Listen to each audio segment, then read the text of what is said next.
Narito po, ang dami po nating mga tinanggal na dahon sa ating eggplant. At kung makikita po ninyo, wala na po siyang mga unwanted leaves.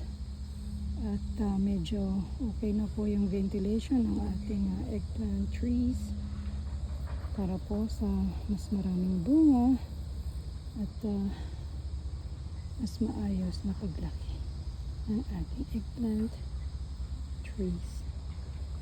Ayan po, dami ko pong nakuhang mga dahon, tinanggal na dahon.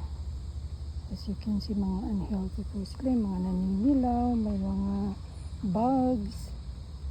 Kaya po ayan, nakita po ninyo, okay na po, medyo okay na po siya. Ano po, araw-araw po i-check po natin kung meron po tayong kailangang gawin para maging healthy po ang ating mga halaman at magkaroon po sila ng magandang bunga.